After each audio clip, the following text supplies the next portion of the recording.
Hello दोस्तों, स्वागत आपका मेरे यूट्यूब चैनल में। कल मैंने आपसे बात किया था जो यूपीपीएससी पॉलिटेक्निक लेक्चरर के जो इंटरव्यू होने वाले हैं उसके लिए बेसिक रिक्वायरमेंट्स क्या है और हमें कैसे प्रिपेयर होकर जाना है।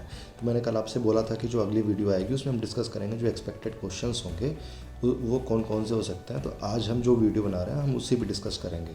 तो आज मोस्टली हम इन्वायरमेंटल इंजीनियरिंग और स्ट्रेंथ ऑफ मटेरियल्स पे फोकस करेंगे कि उससे क्या एक्सपेक्टेड क्वेश्चंस हैं, और इसी तरह से और अदर जो सब्जेक्ट्स हैं उनके भी क्वेश्चंस को हम डिस्कस करेंगे। तो चलिए जल्दी से शुरू करते हैं।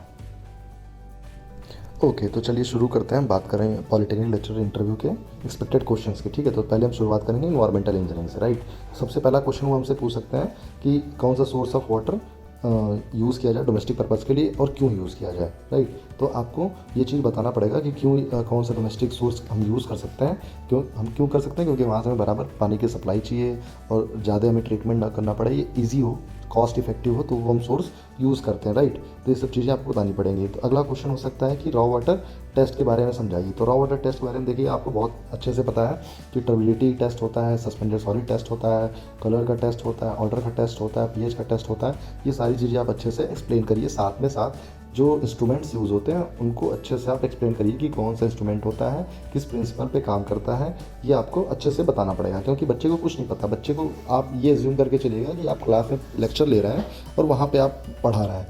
राइट, तो जब आप ये दिमाग में रखेंगे तभी आप इन सब चीज़ों को समझा पाएंगे। ठीक है, इसके साथ साथ ध्यान रखिएगा जो टेस्ट होते हैं, तो टेस्ट के दौरान हम जो टाइट्रेंट्स यूज़ करते हैं या फिर जो केमिकल यूज़ करते हैं उनको हम मेज़र करते हैं मोलैरिटी में या फिर मोलैलिटी में या फिर नॉर्मेलिटी में मेज़र करते हैं। तो उनको ये नहीं पता है, उन्होंने 11वीं 12वीं नहीं करी, तो आपको उनको भी ये समझाना पड़ेगा। राइट, फिर अगला क्वेश्चन बन सकता है कि वाटर रिटेनिंग नेचुरल बॉडीज़ क्या है। वाटर रिटेनिंग नेचुरल बॉडी से मेरा मतलब है कि मैं यहाँ पे रिवर और पॉन्ड्स की बात नहीं कर रहा हूँ, मैं यहाँ पे एक्वीफ्यूज़ की बात कर रहा हूँ। राइट, एक्वीफ्यूज़ की बात कर रहा हूँ या फिर पर्च्ड एक्वीफर की बात कर रहे हैं या फिर एक्वीक्लूड की बात कर रहे हैं। राइट, ये जिसमें पानी स्टोर होता है, पानी सीप करता है।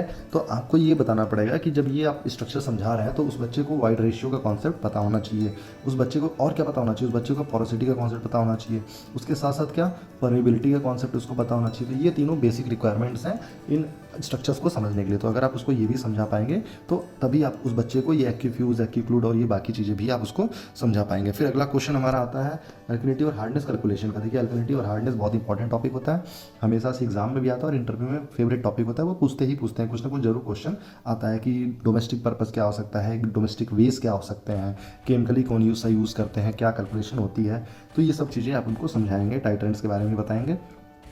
फिर अगला क्वेश्चन जो हम बात करें तो रॉ वाटर ट्रीटमेंट प्लांट की बात करते हैं कि रॉ वाटर ट्रीटमेंट प्लांट का आप उनको लेआउट समझाइए कि रॉ वाटर ट्रीटमेंट प्लांट में कौन कौन सी यूनिट्स होती हैं और यूनिट्स को आप एक्सप्लेन करते चलिए और उनका काम क्या है। देखिए, आपको एक चीज़ दिमाग में रखना है कि आप ये एज्यूम करिए कि आप बच्चे को वहाँ पे क्लास में पढ़ा रहे हैं, तो उनको साथ में आपको क्या देना पड़ेगा, उनको साथ में आपको नोट्स भी देना पड़ेगा। राइट, तो आप उस तरीके से बताइए कि ताकि वो क्लास में कुछ ना कुछ नोट्स भी ले सकें। यानी आप यूनिडायरेक्शनल मत पढ़ाइए कि आप बोर्ड पे डायग्राम बना रहे हैं तो बस आप डायग्राम बनाते जा रहे हैं, आपने कुछ देखा ही नहीं इधर उधर। तो आपको इस चीज़ का ध्यान रखना है। राइट, कि आप उस पर फोकस मत करिएगा, आपको ध्यान ये रखना है कि आप जो कुछ पढ़ा रहे हैं उसके बारे में एक्सप्लेन भी करते साथ में चलिए। ठीक है, फिर वो हमसे पूछ सकता है कि सीवेज की बेसिक प्रॉपर्टी बताइए, सीवेज बनता कैसे है, उसकी स्ट्रेंथ कैसी होती है, हार्डनेस कैसी होती है, एसिडिटी कैसी होती है, स्मेल कैसी आती है, उसमें क्या क्या कंपाउंड्स होते हैं जिससे हम बोल सकते हैं कि ये सीवेज फ्रेश है या फिर पेल है। राइट, तो आपको ये चीज़ बतानी पड़ेगी। उसके बाद जो अगला क्वेश्चन बन सकता है कि सीवेज ट्रीटमेंट प्लांट का आप लेआउट बना के दिखाइए। ठीक है, कि आप सीवेज ट्रीटमेंट प्लांट के लेआउट बनाइए और बताइए कि अलग अलग यूनिट्स कौन सी होती है, कैसे यूज़ करते हैं, और उसके साथ साथ आपको डायग्राम भी बनाना पड़ेगा। तो आप जैसे जैसे डायग्राम बनाते चलेंगे तो उसके साथ साथ उस चीज़ों को एक्सप्लेन भी आपको करना पड़ेगा। सीवेज में सबसे इंपॉर्टेंट क्वेश्चन होता है बीओडी। ये बीओडी क्या होता है भाई, बीओडी बताइए। बीओडी के ऊपर बहुत सारे क्वेश्चन पूछे जाते हैं। बीओडी कैलकुलेट करते हैं, क्यों करते हैं, और बीओडी डिस्पोज कैसे कर सकते हैं। ठीक है, राइट, तो इसके लिए आपको रेडी रहना पड़ेगा कि आपको इसको समझाना है। फिर अगला क्वेश्चन जो आता है जो बेसिक, देखिए हम जो भी क्वेश्चन डिस्कस करें बेसिक वो क्वेश्चन हैं जो आपको एक्सप्लेन करने पड़ते हैं। वहाँ पे वो आपसे डेरिवेशन नहीं कराएंगे कि आप जो डीके रेट है उसका एक्सप्लेनेशन करिए या फिर वहाँ पे डिराइव करिए, वो आपसे ये नहीं कहेंगे। वो ये देखना चाहते हैं कि आप एक बच्चे को, एक जो बच्चा भी हाई स्कूल पढ़ के आया है उसको आप किस तरीके से समझा सकते हैं बेसिक चीज़ों को। फिर एयर पॉल्यूशन के कंपोनेंट्स पूछे जा सकते हैं।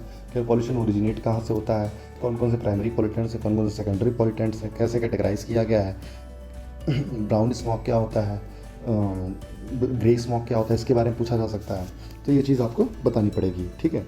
इससे रिलेटेड कौन कौन सी डिजीज़ होती हैं वो भी आप बता सकते हैं। अगला क्वेश्चन आता है जो बहुत ही कॉमन क्वेश्चन है, आजकल बहुत इंटरव्यू में बहुत ज़्यादा पूछा जा रहा है कि how to measure air pollution. आप एयर पोल्यूशन को मेज़र कैसे करेंगे?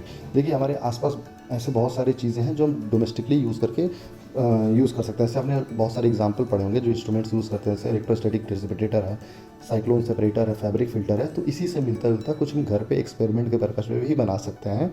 तो वो चीज़ें आप उनको बेसिकली एक्सप्लेन कर सकते हैं कि सर ऐसे तरीके से हमारे अगर कॉलेज में अवेलेबल नहीं है, हमारे इंस्टीट्यूट में अवेलेबल नहीं है, तो हम बच्चों को इस तरीके से ही बना के उनको दिखा सकते हैं कि ये उसका प्रिंसिपल है और इस तरीके से हम एयर पोल्यूशन को मेज़र कर सकते हैं, राइट। अगला क्वेश्चन हो सकता है नॉइज़ पोल्यूशन का, कि नॉइज़ पोल्यूशन क्या होता है, उसके मेजरमेंट के तरीके क्या हैं और उसको कैसे हम प्रिवेंट कर सकते हैं। हम देखिए उसको नॉइज़ पोल्यूशन को तो ख़त्म नहीं कर सकते, लेकिन उसको उसका लोअर डाउन कर सकते हैं इफेक्ट, कि उसका जो इफेक्ट आ रहा है वो किस हद तक हम कम कर पाते हैं। तो कैसे कर सकते हैं? हम श्रब्स लगा सकते हैं, बड़े बड़े ट्रीज लगा सकते हैं, ये सब चीज़ें कर सकते हैं, कंट्रोल कर सकते हैं, प्रिवेंटिव मेजर्स ले सकते हैं, रेगुलेटरी मेजर ले सकते हैं। तो ये चीज़ें आप उनको समझा सकते हैं, ठीक है। फिर देखिए बहुत ही फेवरेट टॉपिक है इंटरव्यूअर का कि नेशनल एयर क्वालिटी इंडेक्स के बारे में आप हमें बताइए और इसमें कौन कौन सी गैसेज इंक्लूड हैं वो बताइए, ठीक है। तो आप उनको ये बता सकते हैं, बहुत ही इंपॉर्टेंट टॉपिक है, इंटरव्यूज़ में आज ही पूछा जाता है। फिर अगला क्वेश्चन हो सकता है कि सॉलिड वेस्ट डिस्पोजल मेथड्स क्या हैं, उनके बारे में आप बताइए कि कौन कौन से वो मेथड्स हैं सॉलिड वेस्ट डिस्पोजल के जो हम कर सकते हैं। तो आपसे ये भी पूछ सकते हैं कि आपके आसपास आप किस सिटी से आते हैं, उस सिटी में कौन सा मेथड्स एप्लीकेबल है या क्यों किया जा रहा है। उसके साथ साथ आपको ये भी बताना चाहिए गाइडलाइंस फॉर डिस्पोजल एरिया क्या है, कि उस एरिया में कैसे क्या गाइडलाइंस यूज़ की जाती हैं, कि रिवर से कितनी दूरी होना चाहिए, कितने सालों का उसका मेंटेनेंस होना चाहिए, कितनी डेप्थ में होना चाहिए, लीचेट के लिए जो कवरिंग है वो कितने मीटर से होनी चाहिए। तो आप एक्सप्लेन कर सकते हैं वहाँ पे बेसिक चीज़ों को, ठीक है। तो ये इन्वायरमेंटल से वो जो इंपॉर्टेंट क्वेश्चन थे ये जो बन सकते थे वो मैंने आपको बताया। अब जो अगला चीज़ है वो हम चलते हैं सीधे स्ट्रेंथ ऑफ मटेरियल्स पे, ठीक है। देखिए स्ट्रेंथ ऑफ मटेरियल बहुत फेवरेट टॉपिक होता है और इससे ज़्यादा एक्सपेक्टेड है कि मोस्टली लोगों से इनके क्वेश्चन पूछे जाएंगे। जैसे पहला ही क्वेश्चन आपसे पूछेंगे डिफाइन फोर्स। फोर्स का नाम आता ही आपसे क्या पूछा जाएगा? न्यूटन्स के लॉ पूछे जा सकते हैं, इक्वेशन ऑफ मोशन पूछी जा सकती है। देखिए ये सब क्या है, ये बेसिक इक्वेशंस हैं जो हाई स्कूल में आदमी को थोड़ी बहुत नॉलेज होती है और 11th-12th में इसकी एप्लीकेशन ज़्यादा होती है। लेकिन डिप्लोमा वाले बच्चे 11th-12th नहीं पढ़ते हैं, वो सीधा आके इंजीनियरिंग में ही मैकेनिक्स पढ़ते हैं। तो आपको इन सब चीज़ों को समझाना पड़ता है। तो आपसे ऐसे क्वेश्चन बनेंगे, फोर्स डिफाइन करिए, स्ट्रेस बताइए, प्रेशर और स्ट्रेस में डिफरेंस क्या है, ये बच्चे को कैसे समझाएंगे। तो आपको उसको बताना पड़ेगा, डायग्राम बना के कि जो ये इंटरनल रेजिस्टेंस है, ये एक्सटर्नल रेजिस्टेंस है, ये आप समझा सकते हैं। फिर देखिए आपसे पूछा जाएगा कि बीम बताइए, बीम के बारे में क्या होता है। तो आप तुरंत बीम और कॉलम दोनों डिफ्रेंशिएट कर सकते हैं कि बीम कैसे लोड लेती है, कॉलम कैसे लोड लेता है, राइट है।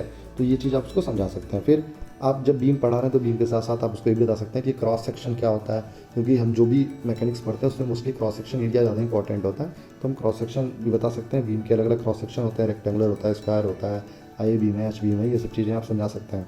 फिर आप उसको प्लेन एरिया और ट्रांसवर्स एरिया आपसे पूछा जा सकता है कि ये देखिए पूछा जाने का मतलब है कि एक्सपेक्टेड है कि बच्चे को पता ही नहीं होगा कि वो प्लान एरिया और ट्रांसवर्स एरिया में कैसे डिफरेंशिएट करेगा। तो आप उसको बता सकते हैं, तो ये आपको एज दिला सकता है कि हाँ इसको स्ट्रेस भी पता है इस बच्चे को और ये प्लान एरिया और ट्रांसवर्स एरिया भी एक्सप्लेन कर रहा है, मतलब बच्चे को क्लैरिटी अच्छे से हो रही है, ठीक है।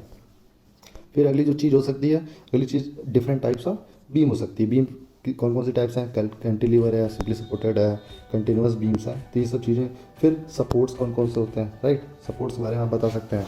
फिर जो सबसे इंपॉर्टेंट चीज़ है वो है शीयर फोर्स और बेंडिंग मोमेंट। तो आप शीयर फोर्स और बेंडिंग मोमेंट आप शीयर फोर्स में समझाएंगे, शीयर फोर्स कैसे डेवलप होती है, कहाँ लगती है, किस सरफेस पे लगती है, बेंडिंग मोमेंट किस प्लेन में डेवलप होता है, कैसे लगता है, किस एक्सिस के अबाउट बेंडिंग होगी, किस एक्सिस के अबाउट बेंडिंग नहीं होगी, तो ये आपको बताना पड़ेगा, राइट। तो आप इस चीज़ का ध्यान रखिएगा। फिर आपसे पूछा जा सकता है कि एसएफडी और किसी भी चीज़ का एसएफडी बीएमडी समझा दीजिए, एसएफडी बीएमडी आप उसको समझा सकते हैं। फिर साथ साथ उसके क्वेश्चन पूछा जा सकता है कि बेंडिंग मोमेंट कैसे ड्रॉ करेंगे एसएफडी से, और एसएफडी से बेंडिंग मोमेंट कैसे ड्रॉ करेंगे, दोनों ही क्वेश्चन पूछे जा सकते हैं। तो आप उसको बता सकते हैं स्लोप और लोड से रिलेट करके कैसे होता है। ईजी चीज़ है, आप कर सकते हैं, घर पे 1-2 बार प्रैक्टिस कर लीजिएगा। फिर आपसे क्वेश्चन पूछा जा सकता है नॉर्मल स्ट्रेस और प्रिंसिपल स्ट्रेस के बीच में डिफरेंस क्या है, ये बच्चे को कैसे समझाएंगे, क्योंकि बच्चे अक्सर कंफ्यूज रहते हैं कि नॉर्मल स्ट्रेस जो होती है प्रिंसिपल स्ट्रेस ही हो जाती है। कई बार इसमें भी कंफ्यूजन होती है बच्चों को, तो आप इसको भी अच्छे से प्रिपेयर करके जाइएगा कि नॉर्मल स्ट्रेस और प्रिंसिपल स्ट्रेस के बीच आप डिफरेंस आप एक समझा सकें। फिर अगला क्वेश्चन जो आता है शियर स्ट्रेन, आप बच्चे को कैसे समझाएंगे। देखिए शियर स्ट्रेन समझने में बहुत दिक्कत होती है बच्चों को, तो शियर स्ट्रेन पूछा जा सकता है कि भाई बेसिक है, आप बताइए शियर स्ट्रेन क्या होता है, तो आप डायग्राम ड्रॉ करके आप एक्सप्लेन कर सकते हैं कि सर शियर स्ट्रेन को हम ऐसे देखते हैं और विजुलाइज ऐसे कर सकते हैं। फिर आपसे पूछा जा सकता है कि अच्छा टॉर्क और मूवमेंट में डिफरेंस क्या है, राइट। तो ये पूछा जाता है, तो आपको ये पता होना चाहिए कि कौन सी एक्सिस के अबाउट मूवमेंट होगा तो वो टॉर्क कहलाएगा, और कौन से एक्सिस के अबाउट मूवमेंट होगा तो वो मूवमेंट ही कहलाएगा। फिर न्यूट्रल एक्सिस डिफाइन करिए, क्योंकि आप जब तक न्यूट्रल एक्सिस नहीं पता है तो आप टॉर्क और मूवमेंट नहीं बता पाएंगे, राइट। तो ये चीज़ें हैं। फिर साथ साथ आपको ये बताना पड़ेगा कि स्ट्रेस स्ट्रेन डायग्राम और माइल्ड स्टीप कैसा होता है, उसके कौन कौन से इंपॉर्टेंट पॉइंट्स हैं, आपको ये भी पूछा जा सकता है। तो ये सब इंपॉर्टेंट क्वेश्चंस हैं जो हमसे इंटरव्यू में पूछे ही जाते हैं। साथ साथ आपसे कप एंड कोन टेस्ट पूछा जा सकता है, या आपने कॉलेज में जो किया होगा वो बच्चे को कैसे समझाएंगे, कौन सा स्पेसिमेन लेंगे, कितना उसकी डायमेंशंस होती है, उसको कौन सी मशीन में डालते हैं और कैसे कैलकुलेट करते हैं, स्ट्रेस कंट्रोल्ड होता है या फिर स्ट्रेन कंट्रोल्ड होता है, ये आपको बताना पड़ेगा। तो उसको कप एंड कोन फेलियर क्यों कहते हैं, कास्ट आयरन लेंगे तो उसमें कैसा फेलियर होगा, तो ये सब चीज़ें आप प्रैक्टिकली भी करके दिखाएंगे और थ्योरेटिकली भी करके बता सकते हैं, राइट। फिर आपसे पूछा सकता है कि कंपोजिट बीम क्या होती है, कंपोजिट बीम आप समझा दीजिए, एक एग्जांपल दे दीजिए, रियल लाइफ एग्जांपल भी आप दे सकते हैं, उसके यूजेस क्या होते हैं और कहाँ पे हम यूज़ करेंगे, कहाँ पे हम नहीं करेंगे, ठीक है, ये चीज़ें। फिर आपसे पूछा सकता है कि स्ट्रेस डायग्राम जरा बता दीजिए कंपोजिट बीम का कैसा होता है, तो आपसे स्ट्रेस डायग्राम पूछा जा सकता है, स्ट्रेन डायग्राम भी आपसे पूछा जा सकता है, हालांकि वो ईजी होता है, तो आपसे दोनों ही चीज़ पूछ सकते हैं, तो आप कंपोजिट बीम को लेके रेडी रहिएगा। फिर देखिए इसके अलावा जो एक्स्ट्रा टॉपिक्स हैं, जैसे क्या है, उनसे पूछ सकता है शियर सेंटर क्या होता है, बच्चे को समझाइए शियर सेंटर क्या होता है, राइट। तो आप उसको एक चैनल सेक्शन का एग्जांपल लेके आप उसको समझा सकते हैं कि सर इस एक्सिस पर लाई करता है, यहाँ पे होता है, तो आप ये समझा सकते हैं। उसके साथ साथ आप न्यूट्रल, वो आपसे स्ट्रेस डिस्ट्रीब्यूशन पूछ सकता है, तो आप वो भी समझा सकते हैं। हालांकि ऐसे क्वेश्चन जनरली पूछे नहीं जाते हैं, लेकिन आप बता सकते हैं, भाई कुछ भी पूछ सकते हैं इंटरव्यू में, मुझे नहीं पता क्या पूछेंगे, लेकिन ऐसे ही क्वेश्चन एक्सपेक्टेड होते हैं। स्प्रिंग के बारे में आपसे पूछ सकते हैं कि कौन कौन सी स्प्रिंग होती है, लीफ स्प्रिंग होती है, तो आप बता सकते हैं, close coiled, open helical spring, ये सब चीज़ें क्या होती हैं, ये आपसे पूछा सकता है। उसके साथ साथ जो इक्विवेलेंट लेंथ होती है कि अगर डिफरेंट टाइप ऑफ सपोर्ट है, फिक्स बीम है तो क्या होगा, और एक हिंज है एक फिक्स है तो वो कैसा होगा, या फिर दोनों ही हिंज है तो क्या होगा, ये सब चीज़ें आपको टिप्स पे होनी चाहिए। और ये बेसिक चीज़ें हैं जो स्ट्रेंथ ऑफ मटेरियल्स में पूछी जाती हैं, तो आपको इसके लिए प्रिपेयर रहना है। साथ के साथ जो एक इंपॉर्टेंट क्वेश्चन जो मैं मिस कर गया कि पॉइजन रेशियो क्या होता है, ये बच्चे को आप कैसे समझाएंगे, और अगर एक एक्सिस पे स्ट्रेस लग रहा है तो दूसरी एक्सिस पे कैसा उसका रिस्पॉन्स होगा, या दूसरे प्लेन पे उसका रिस्पॉन्स कैसा होगा, ये आप समझा सकते हैं। दोनों ही क्वेश्चन वाइस वर्सा पूछे जा सकते हैं, दोनों ही एक दूसरे से जुड़े हुए हैं, तो आपको इन सब चीज़ों का ध्यान रखना है। तो ये हमने उन क्वेश्चंस की बात करी जो एनवायरमेंटल इंजीनियरिंग और स्ट्रेंथ ऑफ मटेरियल से पूछे जा सकते हैं। अब जो अगला वीडियो होगा उसमें हम डिस्कस करेंगे आरसीसी से और स्टील से जो प्रोबेबल क्वेश्चन होते हैं उससे क्या पूछे जा सकते हैं। उसके साथ साथ फिर हम आगे ऐसे ही और दूसरे भी सब्जेक्ट के क्वेश्चन डिस्कस कर लेंगे साथ में, और उसके बाद हम डिस्कस करेंगे जो प्रीवियस इंटरव्यू एक्सपीरियंसेस जो रहे हैं, जो लोगों ने जो अभी रिसेंटली एक्सपीरियंस अभी किया है, इंटरव्यू फेस किया है, उसमें कौन कौन से क्वेश्चन पूछे गए हैं और उनसे क्या क्या कहा गया है। तो मैं जो ये लिस्ट मैंने बनाई है उसमें ऐसे ही टाइप के क्वेश्चन पूछे गए उनसे और उन्होंने परफॉर्म किया उस पर, ठीक है। तो ठीक है, चलिए आज के लिए सफिशिएंट है, फिर अगली वीडियो में मिलते हैं। Thank you so much for joining us.